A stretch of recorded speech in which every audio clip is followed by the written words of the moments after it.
আসসালামু আলাইকুম। এমন সমস্যায় আমরা সবাই পড়ি যখন কোনো নোট নেয়া, ভিডিও টিউটোরিয়াল থেকে প্র্যাকটিস করা বা এক জায়গা থেকে অন্য জায়গায় টেক্সট কপি করে পেস্ট করা। এ এমন সময়গুলোতে এই নির্দিষ্ট কোনো উইন্ডো আমরা সবসময় উপরে রাখতে চাই, কিন্তু পারি না। বারবার আমাদের টাচবার থেকে ওপেন করতে হয়, যা কিনা ভালোই প্রোডাক্টিভিটি লস করে। সেই সমস্যার সমাধান নিয়েই আজকের ভিডিও।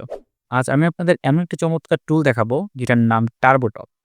এটি আপনাকে যেকোনো উইন্ডোকে সবসময় উপরে রাখতে সাহায্য করবে। এটি মাল্টিটাস্কিং এর জন্য খুবই কার্যকর এবং সবথেকে ভালো বিষয় হলো এটি একেবারে ফ্রি এবং সুপার লাইট একটি সফটওয়্যার। চলুন শুরু করা যাক। প্রথমে যেকোনো ব্রাউজার থেকে আমরা সার্চ করব টার্বোটপ।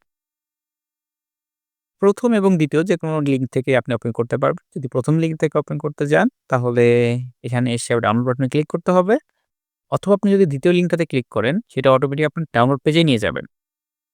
সো এখান থেকে ডাউনলোড লিঙ্কটাতে ক্লিক করবেন এবং আপনার ফাইলটা ডাউনলোড হয়ে যাবে। এটা খুবই ছোট একটি সফটওয়্যার যেটা সাইজ কিনা ১ মেগাবাইটেরও কম। অলরাইট, আমাদের ফাইলটি ডাউনলোড হয়ে গেছে। এখন আমরা এটাকে ডাবল ক্লিক করে ইনস্টল করে ফেলবো। অন্যান্য যেকোনো সফটওয়্যার ইনস্টলের মতোই স্বাভাবিকভাবেই আমরা নেক্সট করে যাব। এটা ইনস্টল হয়ে গেলে অটোমেটিক আপনার সিস্টেমটাতে চলে যাবে। এটার মধ্যে থাকবে অথবা এখানে থাকতে পারে। এখন যদি আমরা টার্বোটপের উপর রাইট বাটন ক্লিক করি, তাহলে দেখবো আমাদের যতগুলা উইন্ডো ওপেন আছে এখন সেগুলো এখানে লিস্ট আকারে দেখাবে। সো আমরা এখন চাচ্ছি আমরা যদি এই টেক্সট ফাইল থেকে এই কনটেন্ট গুলা কপি করে আমরা এখানে পেস্ট করব। কিন্তু এটা টপ হয়ে থাকবে। তাহলে আমরা একটা রাইট বাটন ক্লিক করব এবং আমাদের নোটপ্যাডটা চেক করে দিব। এখন যদি আমরা এখান থেকে যেকোনো টেক্সট কপি করি এবং এখানে পেস্ট করতে যাই, তাহলে দেখব এটা অলওয়েজ টপ হয়ে আছে। একইভাবে আমরা যদি কোনো ভিডিও টপ করে রাখতে চাই, সাথে প্র্যাকটিস করতে চাই, তাহলে আমাদের রাইট বাটন ক্লিক করব এবং আমাদের ভিডিও প্লেয়ারটাকে অলওয়েজ চেক করে দিব।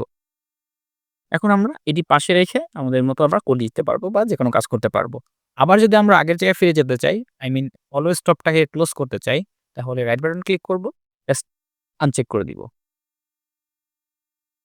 এখন যদি আমরা এখানে ক্লিক করি, চলে গেছে। এতটুকু ছিল আজকের মতো।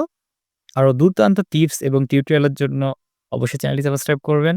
আপনার যেকোনো মন্তব্য এবং পরামর্শ কমেন্ট করে জানান। এবং যদি ভিডিওটি আপনার কোনোভাবে হেল্প হয়ে থাকে তাহলে একটি লাইক দিবেন।